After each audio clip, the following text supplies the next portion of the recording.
When you think of overpowered cards, what exactly comes to mind?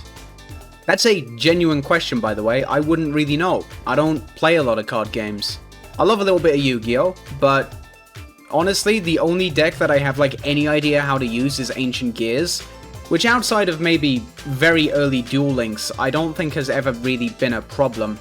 And funnily enough, the only card that I actually own isn't even an Ancient Gear card. It's fucking Jerry Beans, man. And that's fine. He's lovely. I'm also one of those quote-unquote people who has a shit ton of Pokemon cards, despite the fact I have zero idea how to actually play the game. I do have this one, Secret Zamazenta. I thought this was, like, very rare for a while. But I looked it up this morning, and it was going for, like, 20 bucks. How much money do you want to be making? $1. Really think about that. $1. What kind of level of income is going to set you free? $1. Which is kind of sad. Although it is very in character for Zamazenta, so there's that, I guess. However, today I want to talk about one specific card game that I actually do have quite a bit of experience with, because I was really into it when I was younger, and that card game featured one of the most disgustingly overpowered cards that I've ever seen. Today, we're going to talk about the official Club Penguin card game. This isn't the overpowered card. I don't think I actually own it. This one's just mid. This doesn't really do anything. Now, before I get into the specific card that was such a problem in the Club Penguin card game, or Card-Jitsu, I should probably explain how it works, because, you know, it's a fucking Club Penguin card game. I'd be very surprised if that many of my audience is familiar with this. Now, at a glance, the Club Penguin card game seems really, really simple, and that's because it kind of is for the most part. As far as I know, you can have as many cards in your deck as you want, but both players start the game with 5 cards in their hand. Now, there are 3 different types of card. There are snow cards, fire cards, and water cards. And it's very simple. It's just like a rock, paper, scissors thing. Fire beats snow, water beats fire, and snow beats water. Now, where things get a tiny bit more complicated is where if both players play the same element. So, 2 snow cards. In this case, it's decided by the number on the card. So, a 5 snow would beat a 4 snow. In practice, it's rock, paper, scissors with an extra step to prevent ties from happening too much. Simple enough. Now, obviously, a game like this can't really just last one turn, so once you actually win a turn, instead of the card you won with returning to your deck, you just put it somewhere. It's not really specified. In the game online, it just kind of vanishes to the top corner of your screen, so like, whatever. So, to win the game officially, you need to either have 1 card of each element in this fucking mystery section, whatever, or you need to have 3 cards of the same color. Hey guys, a quick correction. Turns out it's actually 3 of the same element that also wins. 3 of the same color doesn't do jack shit. I nearly blamed the wiki for being wrong, but no, the wiki's actually right. Turns out that I just can't read. So that's good. Good to know that nothing's changed. So those are the 2 primary ways of winning. You can also win if your opponent runs out of cards, but like, realistically, that's, you know, not gonna happen, probably. Now, this does help make the game a bit more complex, because you can always see what cards the opponent has won with up to that point in the match. So, if you see that they've won with a snow card and a fire card, you can play around the fact that they're naturally going to want to try and win with a water card. And again, they can play around the fact that you might play a snow card to counter that. So, it's a very, very simple game, but there's a little bit of minutia to it. Now, you might be wondering how a game this simple even has overpowered cards. Realistically, there shouldn't be much to a card's viability other than small number bad, big number good. That's all there is to it, really. It's just rock, paper, scissors with an extra step. However, there is one more type of card that I've yet to mention, and this is where things get fucky. And those are power cards. See, regular cards just feature 1 of 3 elements, a color, and a number varying from 2 to 9. That's it. Although weirdly enough, regular cards with a value of 9 are like very rare for some reason. Out of the 509 cards available, only 4 of them are regular cards with a value of 9.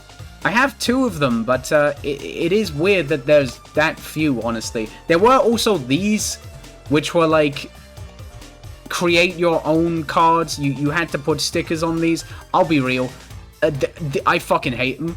I just pretended they didn't exist because they're ugly as shit. Fuck them. Power cards, on the other hand, had values ranging from 9 to 12, and they also had a special ability that took place either on the turn that you used the card or applied to the next turn.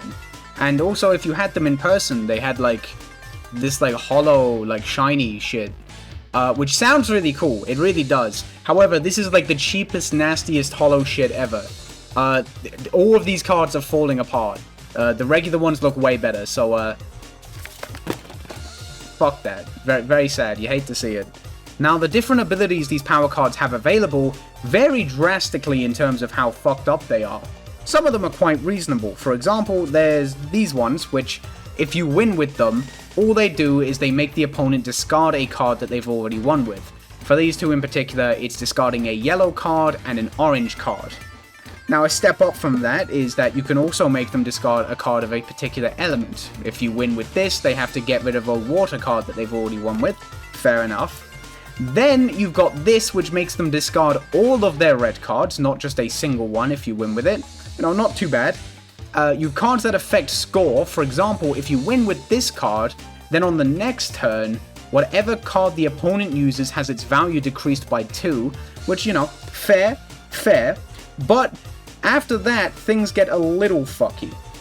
There's this one, which, if you win with it, forces the opponent to use either a fire or a snow card the next turn. They can't play a water card, which is, that's a little fucked up in a game this simple. That's very easy to play around. But the last effect that I have here is the most fucked up effect in the game. And it's changing the type of the opponent's card on the turn that they use it. This one changes the opponent's water card into a fire card the turn you play this card. If the opponent plays a water card, and their water card has a value below 9, despite the fact this is a fire card, this card will win. And this is where we get into the most overpowered card in all of Club Penguin Card-Jitsu. Rockhopper. Okay, well actually it's not just Rockhopper. There's 4 cards that do the exact same thing. It's Rockhopper, the Veggie Villain, Knight's Quest, and Puppet Rescue. Weirdly enough, they're all the same element and color and value, but Rockhopper I think was the first one. But they're effectively all equally fucked up. All 4 of these cards are water cards with a value of 12. That is already pretty good. Out of the 33 possible combinations of value and element a card can have in this game, a 12 water wins versus 21 of them, loses to 11 of them, being the snow cards, and trades with 1 of them, that being another 12 water. That's not bad, that's pretty great. However, where things get fucked up is their ability. See, these cards, on the turn that they're used, turn all snow cards into water cards. What this essentially does is take a game of rock, paper, scissors and turn it into rock, paper, paper. If on the turn that you play one of these 4 cards, the opponent plays a snow card, which usually always wins the RPS, then they're typically gonna lose unless it's a snow 12. And even then, because it's getting turned into another 12 water, they just trade. They don't actually win that round. Because of this, out of the 33 possible combinations of number and element a card can be in this game, these 4 cards will win versus 31 of them, trade with 2 of them, those being a 12 snow and a 12 water, and lose to none of them. So I think it's pretty obvious why these cards are like extremely fucked up. For a start, with a few exceptions that I'll touch on later, it's kind of impossible to lose with this card, which means you don't really have to think when you play it. You just kind of do, and the worst case scenario, which is quite unlikely as is that you trade. It just wins versus so much that you really can turn your brain off, play the card, and just watch it go. And what's even more fucked up is that this card had absolutely zero counterplay if you were playing against a free-to-play back in the day. Now, it might seem strange to touch on pay-to-win stuff in a card game, because, like, card games are, like, inherently kind of pay-to-win, because, like, no shit, you have to pay for the cards that you want in your deck. However, here it was a little more fucked up. Firstly, because, you know, this is a baby game for kids, and kids kinda can't buy shit a lot of the time. And secondly, because, you know, a lot of the big card games have like online simulators that you can, you know, hop on and use whatever deck you want, but that wasn't the case for Club Penguin. On Club Penguin, you either bought cards to get code cards to redeem online to get more cards on your account, or you didn't. See, before May 2013, there were two ways to get cards. One, you went out and your ass bought them. You redeemed the code card that came with them, and you got more cards in your deck online. The other way was just to settle for the starter decks that got given to you as you progressed through Card-Jitsu. If you never spent a dime on Club Penguin, the most cards you would ever have are 30. And here's the fucked up part. Not a single one of those cards out of the 30 beats or even trades with the 4 cards I'm talking about today. Unless you went out and bought more cards, you could only ever have 3 power cards in Club Penguin. And those 3 power cards came out of a set 6, and none of those 6 are a 12 water or a 12 snow, which would trade with the 4 cards I've been talking about. And none of them have a special power that specifically counters these cards. So, if you were a free-to-play player, you were fucked. Now, in fairness, this was a good bit after I stopped playing, but in May 2013, with the addition of Card-Jitsu Snow, you could actually buy more power cards in-game with coins. Now, that sounds great, but it was still locked behind membership, so while it gave more people more options, the free-to-play players were still kinda fucked. Now, I did mention earlier that it is possible to lose when playing these cards, although it is still very unlikely. I distinctly remember it happening to me as a kid and going, oh shit, I actually lost that turn. Although, I must have been really bad, because honestly, the counterplay is not that great. To beat this card, you need to rely on other power cards, specifically ones that have an effect that takes place the turn after you use them. For example, if the opponent uses a card that will lower your card's value by 2 on the next turn, and they win that turn, if you play one of these 4 cards, it suddenly becomes a 10 water, and then it can lose by having a lower value. There's also another ability that admittedly I've never seen on an in-person card that makes it so on the next turn, smaller numbers will win if there's a trade in the RPS. And of course, playing this card would be a really bad idea in those situations, because you could lose to a fucking 2 water, and then you just look stupid. I think this is probably what happened to me when I was younger. My ass was just not paying attention.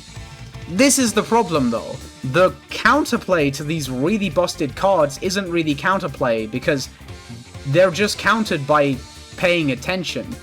Like, for these effects to actually be in place, the opponent has to win the previous turn with the power cards that enable them, and then on the next turn, you can just not use one of the 4 busted cards. You can just save it for a turn where one of these effects isn't in play.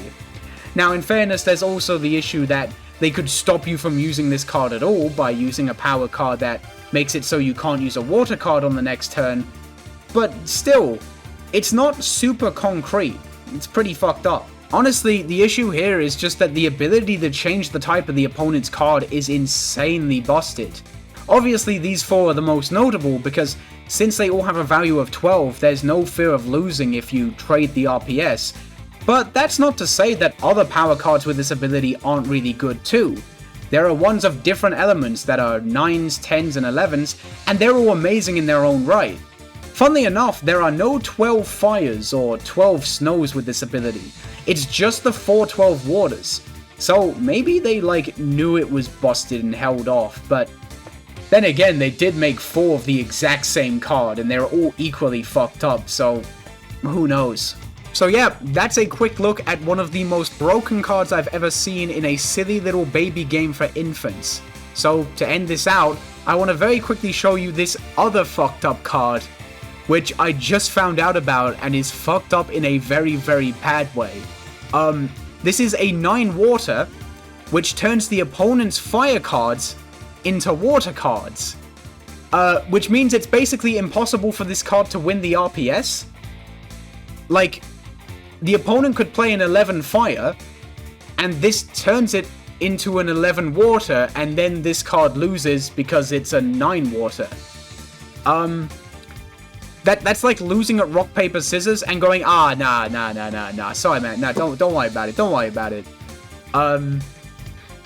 So yeah, what a fucking card. Thanks for watching. This was fun.